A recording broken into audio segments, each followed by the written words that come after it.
Welcome to another Team SNG tutorial. We're again joined by Dad. He's offered to be our guinea pig. That's the word, guinea pig. So we've already talked about the main deck and the cards that go into it, and we've talked about the extra deck and the cards that go into that and how we summon those out. Today we're going to talk more broad topic. We're going to talk about the format of game and a match and the steps of a turn. Okay. All right. And then next week, what we're going to do is we're going to look at what actually necessarily goes into each one of those steps and how interactions occur in those steps. But for this week, we're going to be a lot more broad. We're going to look at match, game, and a turn. All right? So, let's talk about a match. A match is made up of 3 games. So it's a best out of 3. First player to win 2 games wins the match. And that often means, in tournaments, that'll mean 2 points to you or 3 points to you, however the tournament scoring system works. You know, and you can end up with a tie because a match is 40 minutes.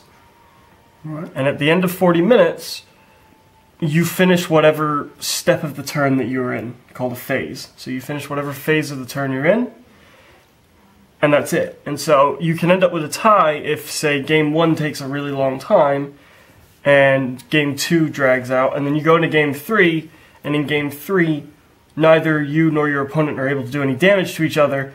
You can end up with a tie there.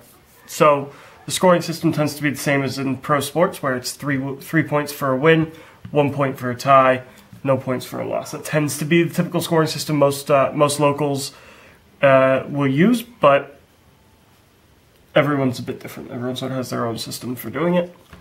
So don't quote me on that. So the way it works is it's best out of 3. We'll talk about what goes into actually winning a game in a second. But a game is then made up of several turns. So, you know, you're going to have, you know, the first turn, and then second turn, third turn. In older Yu-Gi-Oh, turns were quite short, and it meant that games ended up seeing 7 or 8 turns. But in modern Yu-Gi-Oh, turns can be quite long. A lot of stuff can get done in a single turn, and it means that the games tend to be a bit quicker. You tend to end up with sort of 2 or 3 turn games, not these drag out 7 or 8 turn games. Okay. So it's not like chess and it goes on forever. It isn't like chess that goes on forever, but there is some differences. There are some things that you have to sort of think about, right? Certain decks have what a lot of players call speed, and the whole thing of speed is that you end up, you know, filling out building a big board that maybe your opponent can't get through because your deck moves faster than their deck. That's how a game works, or that's how a match works. We're gonna talk about game. So the win condition for a game is that both players start with 8,000 life points, or LP. There's several different ways of getting rid of life points. This can be through battle, or it can be through card effects, or it could be, well, cost. You know, some cards will say something along the lines of, pay 1,000 life points and then do this. So, you know, a player could effectively, if they're not paying attention, end up putting themselves in a situation where they have very few life points because they've been spending them.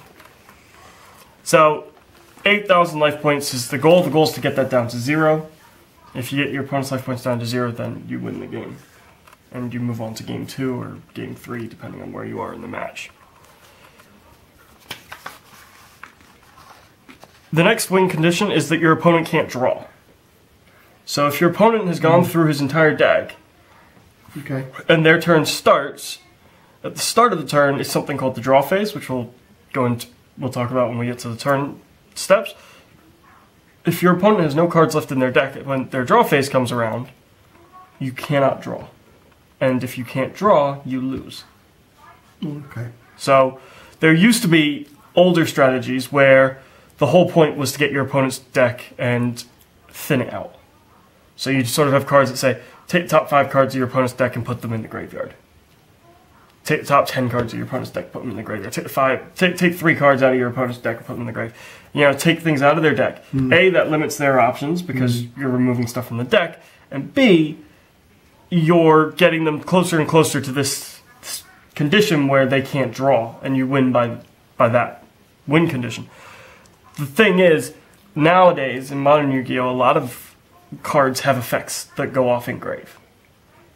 So if you send stuff to the grave, you're still giving them resources. They're still active. They're still viable. There's still options in the graveyard, and so a lot of decks sort of can work around not being able.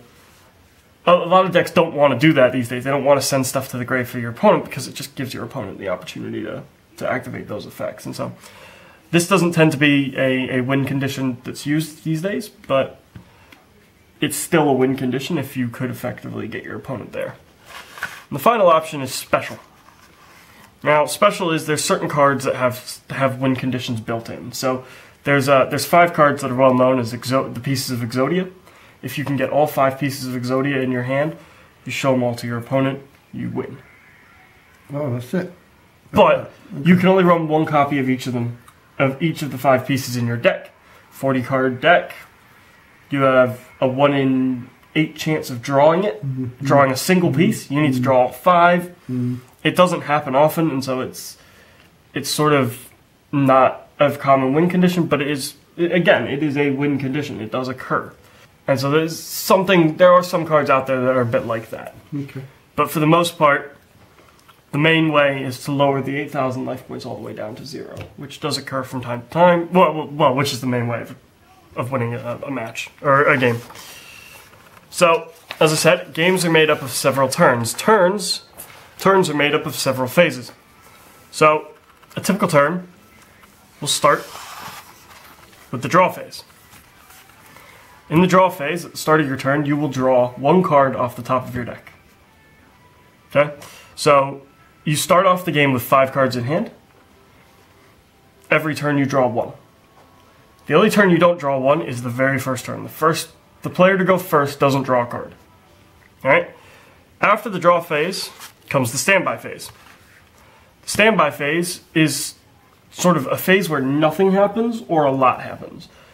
Certain cards will say things like, during your opponent's next standby phase, do blank, or during your standby phase, do blank. You know, it could be something like pay 500 life points, or it could be something like destroy a card on your opponent's side of the field, or discard a card. You know, all these different things will occur in the standby phase.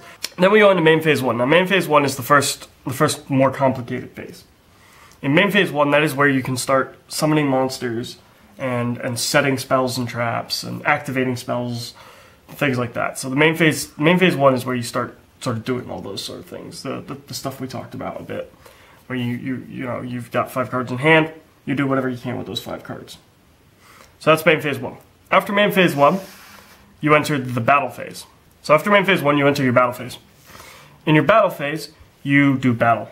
You know, your monsters will attack one at a time, and they will attack your opponent's monsters, or maybe attack your opponent directly if your opponent doesn't have monsters, or anything like that. And so the battle phase will be, well, it comes after main phase 1.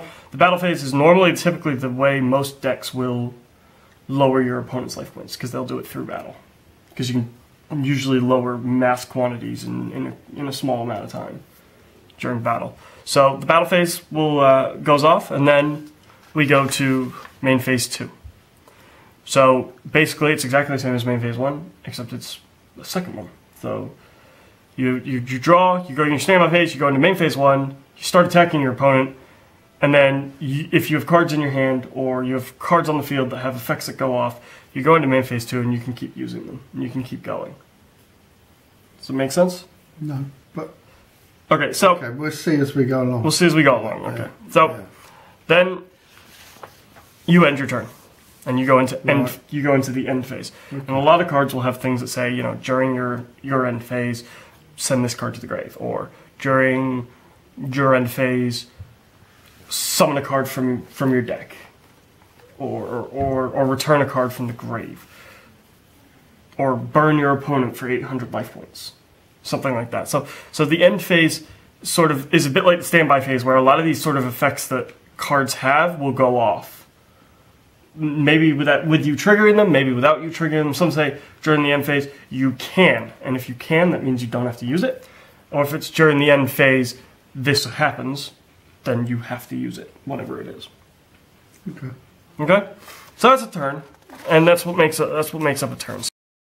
At this point, I'd like to thank you guys for watching. Make sure you leave us a like, leave us a comment, leave us a subscribe. There's one more video left in this series, and that will be covering attacking and spell destruction. Now, my dad did say that he didn't understand the difference and how main phase 2 and main phase 1 there was differences there. He didn't quite get that. This is typically something that we do cover when we do test hands, so if you want to check that out, check out any of our test hand videos. A lot of them do cover what you would do in main phase 1, main phase 2, assuming that they are specifically going second decks and they utilize both main phases. There is going to be one more lesson left in this series, and that will be covering attacking and spell destruction. That will be coming out next week. So make sure that you are subscribed so that you catch that. And at this point, all I can say is, I'll see you guys at the next video.